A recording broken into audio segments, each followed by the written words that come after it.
અચાનક એવું તે શું થયું કે તમારે અહીંયા ઘરે આવવું પડ્યું? ગુરુભાઈ, બાની તબિયત કેમ છે? આની તબિયત તો એવી જ છે જેવી પહેલા દિવસે હતી. બાને આવું થયું એ જોઈને બહુ દુઃખ થયું. પણ ગુરુભાઈ, બાના એક્સિડન્ટથી લઈને આજ દિવસ સુધી અમારું કોઈ પેમેન્ટ ક્લિયર નથી થયું. ગુરુ નહીં, અને હવે જો પેમેન્ટ ન થયું તો અમારે ના છૂટકે માલ સપ્લાય બંધ કરવો પડશે. હવે રો મટીરિયલની વ્યવસ્થા તમે જાતે જ કરી લેજો. દ્વારકા ફરસાણનો બધો વહીવટ તો બા અને બુધભાઈ જુએ છે, તો તમે એમને વાત કરો. બુધ ભાઈ, દ્વારકા ફરસાણ ભંડારનો બધો વહીવટ તો બા ચલાવે છે ને, અને ચેક ઉપર સાઇન પણ એમની જ ચાલે. હવે બા બધો જ વહીવટ ચેકથી જ કરતા, એટલે અત્યારે આપણી પાસે એટલી રોકડ રકમ નથી કે આ લોકોનું પેમેન્ટ ક્લિયર થાય. હા, તો હવે શું કરવાનું? બા કોમામાંથી બહાર આવે ત્યાં સુધી રાહ જોવાની. એના સિવાય બીજો કોઈ છૂટકો નથી આપણી પાસે.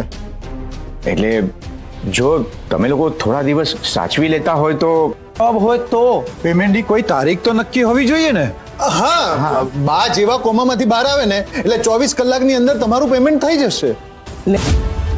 ના કરે નારાયણ કે બા કોમામાંથી બહાર ના આવ્યા તો?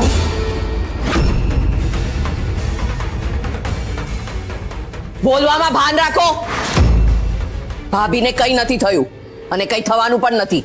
ભાભી ઊભા થશે અને પહેલાની જેમ દુકાનનો વહીવટ સંભાળશે. અમે પણ એમ જ ઈચ્છીએ છીએ, પણ ત્યાં સુધી અમારે કરવાનું શું? શું કરવાનું શું એ નહીં ભૂલતા કે ભાભીના કારણે તમે આટલા મોટા થયા છો. અને અમે અત્યારે ઉઘરાણી કરવા નથી આવ્યા.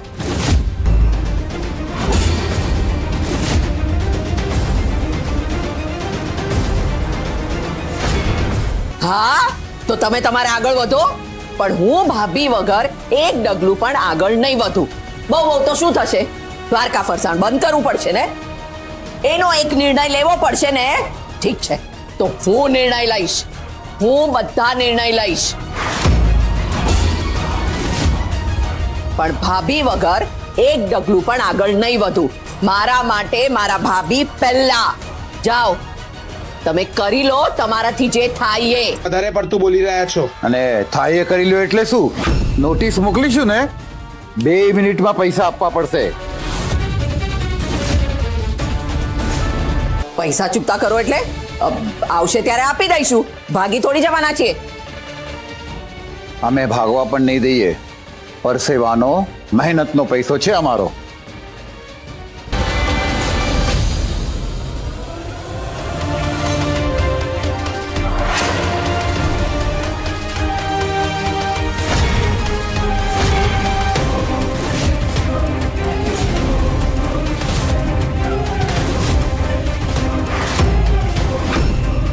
તમારા જેટલા પણ પૈસા લેવાના બનતા હોય ને એ આ ચેકમાં લખો અને નીકળો અહીંયા. તમે કોણ?